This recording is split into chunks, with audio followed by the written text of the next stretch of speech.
Hi, my name is Robert Bodine. Today I'm going to be talking about a paper that discusses a cyber physical modeling and assessment framework that can be used in power grid infrastructures.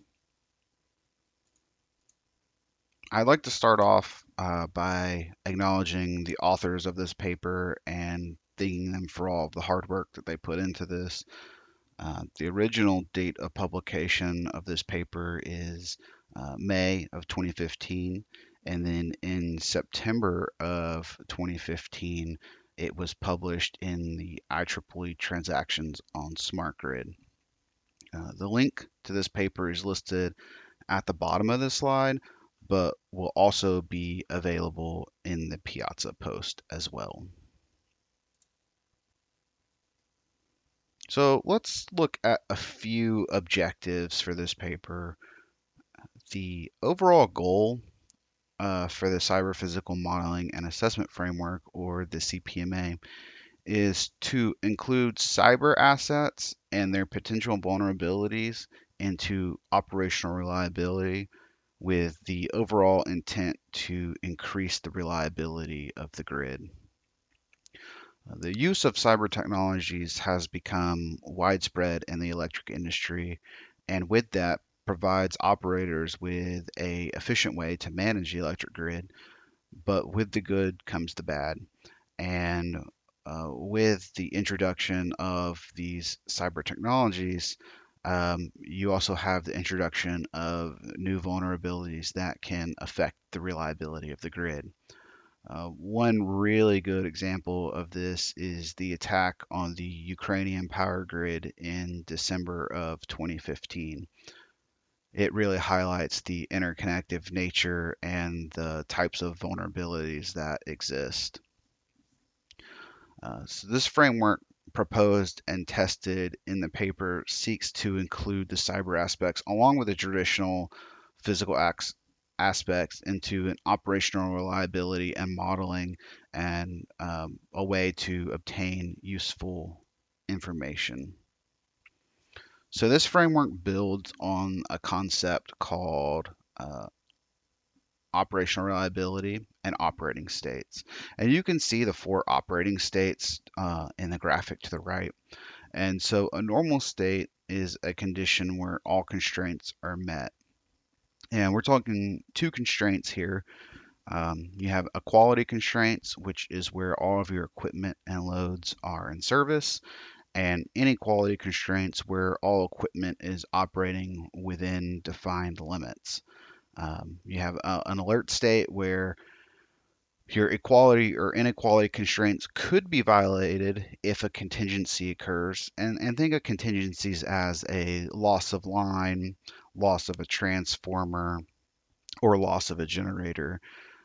So the alert state is typically a state where an operator is required to make some sort of change to dispatching or services to eliminate potential issues. And then from there, you can move into an emergency state, which is where one or more of the constraints has been violated in real time. And so think bad voltages, line overloads, or load not being served due to outages.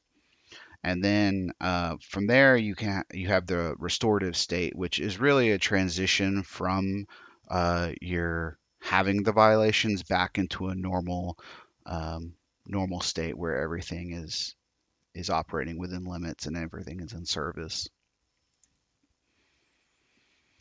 And so the CPMA framework aims to build on that old concept. And this framework can be divided into several function blocks. Each of the blocks is responsible for a combination of data handling, algorithms, and interfaces to establish the core functionality of the framework. So the CPMA requires three inputs. You've got your cyber topology, which is your control network. That's made up of both your control center network and the substation network. Your power topology, which essentially describes how your electrical components are connected. and then your threat model, which is used to identify and understand relevant threats to the system. And then you have four primary functions of the tool set. You have your model generation, which brings together topology and threat information and creates a state space that is used in further analysis. You have your cybersecurity state estimation, and so this uses models and your available alerts from intrusion detection systems that are designed to find malicious activities in grid infrastructure. And together, it uses that to estimate the security state. And then you have a power system analysis, which is your power topology and available power system state. And then together, it's analyzed to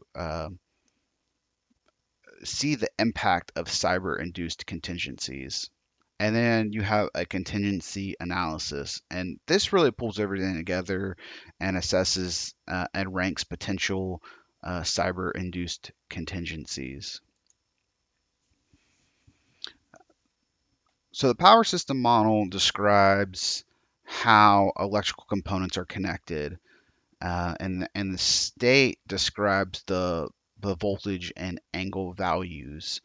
And a state estimator is essentially a best guess of what the future state will be or an estimation of the current power system conditions. The graphic on the bottom of this slide shows a breaker level topology diagram that you may find in an energy management system. It's worth noting that most energy management systems have a feature to export full topology model data. For the purposes of this paper, the authors used a software called Power World Simulator to implement the CPMA framework. And Power World Simulator is an interactive power system simulation software designed to simulate high voltage power systems, ranging from several minutes to several days. And this software is capable of solving systems up to 250,000 buses. Very robust software. So the cyber system model describes the connectivity between cyber devices in the control center and substation networks. In this paper, the authors used a software called MPView. And what MPView does is you feed it your firewall configurations, and it takes those firewall configurations of what traffic is allowed and what traffic is blocked, and it develops network models. So at the graphic at the bottom of this slide, the left side shows an MPView model, and essentially traffic and hosts and where they can communicate. So you can see uh, basically your control center talking to your RTUs at the substations in that side. Um, One thing to note is that there is no universal format to exchange cyber topologies at the time of this paper. However, there was a cyber physical topology language that was being developed at the University of Illinois, and it's particularly interesting because it captures the cyber model data, but also it captures the connections within the power model. And on the right side of this graphic, you can see kind of the protection schemes, which MPView doesn't take into account at all.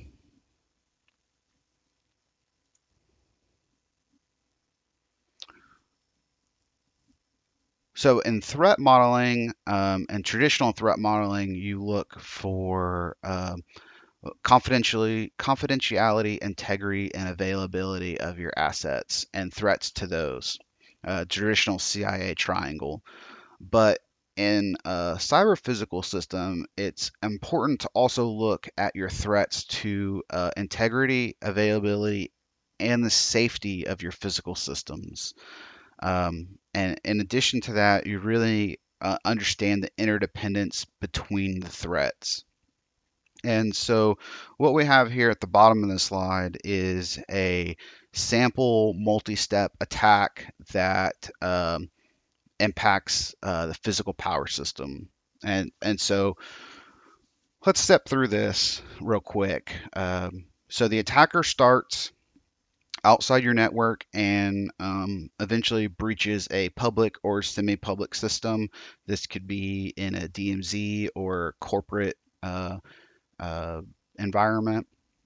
And then from there, the attacker starts to pivot internally and breaching systems in an attempt to get closer to your control network.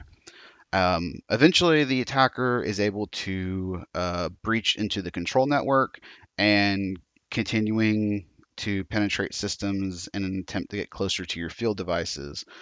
And so, what this leads to is ultimately an attacker may breach a system that's allowed um, to trip breakers and lines, which, depending on how it does in the protection systems that are in place, could lead to a cascading power event, and that would put us into that emergency state that we talked about early in this presentation and would be a very bad day for everybody involved. So continuing our discussion of threat modeling, an attack tree is a very good way to visualize your potential threats. The goal of an attack is the root of the tree or the top. And then the steps to achieve that attack are your leaves. Um, and in this attack tree, the light red color boxes indicate a tree that was omitted for brevity and to be able to not be so gigantic that you couldn't read anything. And so you may think, okay, vulnerabilities, great. How do I find existing vulnerabilities? And so there are a few really good organizations out there that kind of collect and categorize and catalog vulnerabilities. So there is a organization called ICS-CERT, which is industrial control system focused, and then the National Vulnerability Database, and they collect and categorize vulnerabilities. You can go to their websites and search and find uh, potential vulnerabilities for the devices that you have in your system, and then you can create your own attack tree using those threats. So now that we've looked at kind of the what makes up the framework, we'll start looking at how the model is generated. So as you can imagine, modeling a cyber physical infrastructure can be challenging, and this is particularly true because traditional modeling techniques were not developed to consider the physical components of the system. And it really comes down to a balancing act between how scalable your system is and the accuracy of the framework. So the CPMA framework uses an extended discrete state-based model, which is a partially observable Markov decision process, or POMPD. And so they use this because it captures sufficient information about the physical system for analysis without really having a huge impact on scalability. Um, and so any path on the decision process is an attack path in the power network. And so you can see the Markovian decision process is defined as a tuple, and the equation is up here on the screen. And so we'll just briefly go over some of the parts that make up this equation. So S is all of your system's possible security states. So the system can only be in one state at a time, and at each transition, the attacker may receive a reward based on what the attacker is looking for. So think financial gain, uh, and then we'll move down into A, which is the set of adversarial actions that could be taken, and then the reward function we talked about, and then P denotes the probability function that a given action would result in a state change.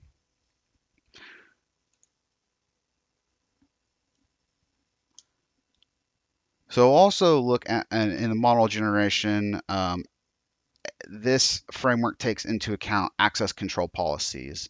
And generally that is considered firewall rule sets, because firewall rule sets have information about which hosts and ports are allowed or not allowed to communicate. And the framework parses the access control policy rule sets to create a matrix. It's a Cartesian product of host systems. And essentially what that means is that if host I is allowed to communicate with host J based on the firewall rule sets that are parsed, the matrix says it's true. And if they're not allowed to communicate, the matrix sets it to false. But one important thing is the matrix always includes a node representing hosts outside the network, because attackers are always assumed to initially reside outside of the network. This does not take into account an insider threat. So the model considers that every computer accessible from any particular host is vulnerable to compromise. And as such, the generated attack graphs consider every feasible attack path that could potentially cause a negative effect on the power system.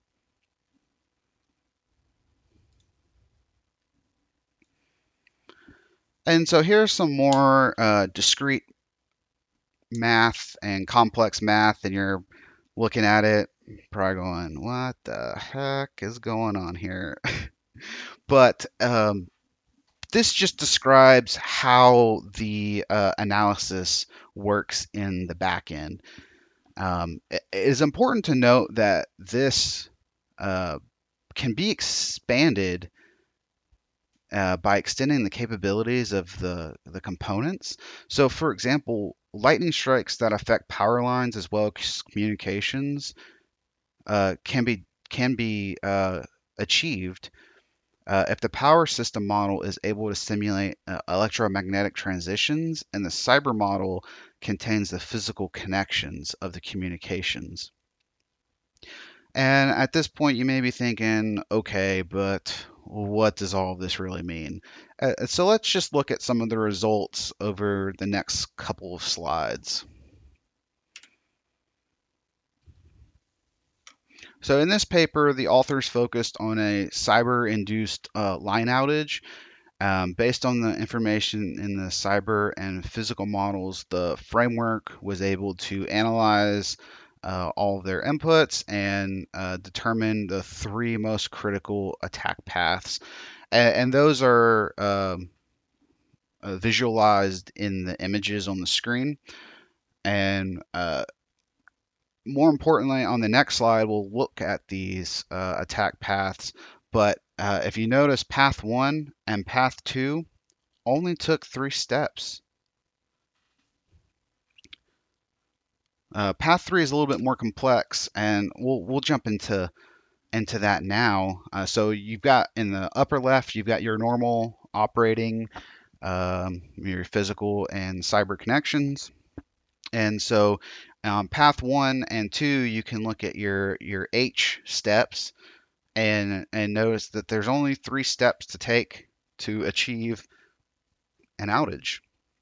But let's look at step or path 3, because it's a little bit more complex, and typically in traditional planning procedures, this scenario may not even be identified.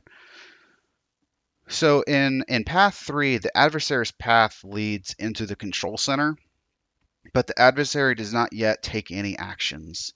Instead, they backtrack and follow the steps into the substation, which leads into a line at the Haverbrook substation opening. And then after that, the adversary causes a double line outage and overloads, approximately doubling in severity by taking the second line at the control center. And it might be hard to tell in this, but the bottom of each of the images is the overload. So in path one, you're looking at 142 and 153% line overloads. Path two, about 86%. And then in path three, your overloads jump up to 225 and 242% overloaded.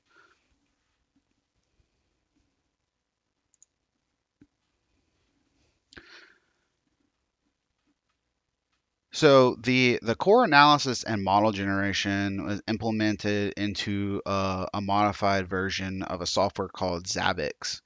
And Zabbix is an open source software monitoring package. It's used to monitor the performance and availability of hosts on uh, and network equipment. And uh, as stated in the paper, uh, they heavily modified um, a few of these systems. So in they chose the use of Zabbix because it's open source and that they were able to freely modify the code. And then in Power World, they used a heavily modified version of it, and basically what the modifications there were to allow it to accept and send data over TCP sockets. And so you can kind of see on the graphic on the right, um, kind of how this communication between the Zabbix server and the Power World client work.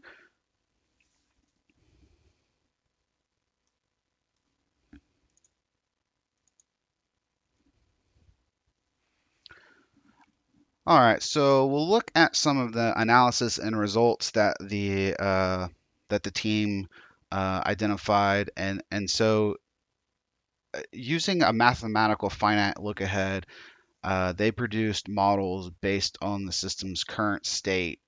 But what they were really worried about was, is it scalable?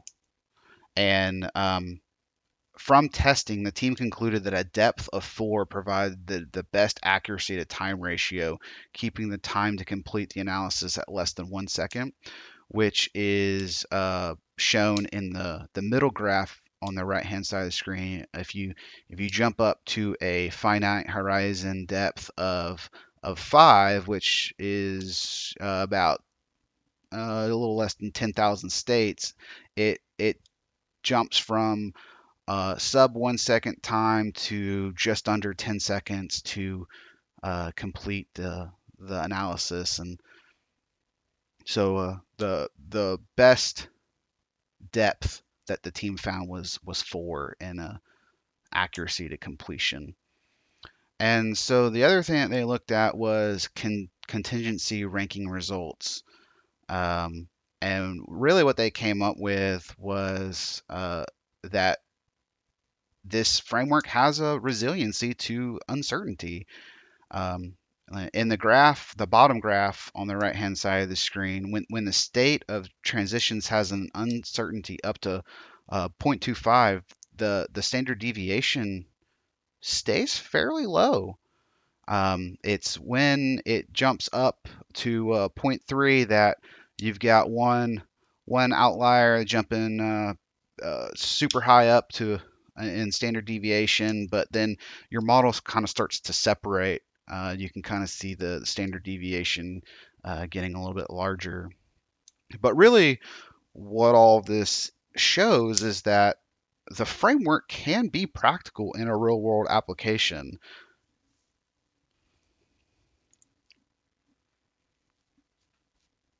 And so, in conclusion, the paper uses a partially observable Markov decision process to improve the analysis of the cyber induced contingencies, and also includes an estimation of the security state of the system as well. And current cyber infrastructure and impact of any compromises are typically hidden from your system operators. They don't really know what's going on the cyber side of things and how that can affect the power grid. And the CPMA framework really provides a way to manage your input data, perform reliability analysis, and present that information in a meaningful way to the users. And really, this information that is generated is there to provide system operators and managers uh, a list of what their most vulnerable systems and critical pathways that they need to really focus on. And so, a few of my thoughts on this paper.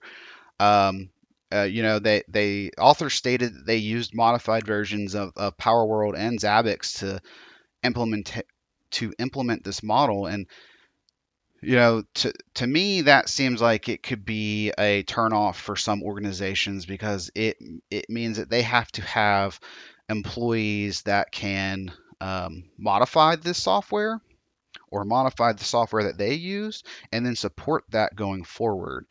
But more importantly, in organizations, the implementation of this model would take multiple stakeholders across the organization. You're looking at your telecom people, you're looking at your power system delivery and the infrastructure that supports that. And it would not be a light undertaking to implement that. And at the time of this paper, there's really no like off the shelf implementation of this. Um, but what this does do is it it kind of highlights it provides meaningful data about the system, and it highlights where um, different groups need to spend time. Where are your most vulnerable systems? What are your most critical pathways that you really need to keep an eye on? And maybe in planning, what you can do to increase the reliability of that. Maybe you can build another substation. Maybe another line can be put in to increase your resiliency. But really, what this does is uh, provides all groups and system operators understanding of the potential impact that cyber connectivity has in the electric grid. And with that, that's all I have. So if you have any questions, please feel free to list them in the Piazza post, and I will do my best to respond to everyone in a timely manner. Thank you so much.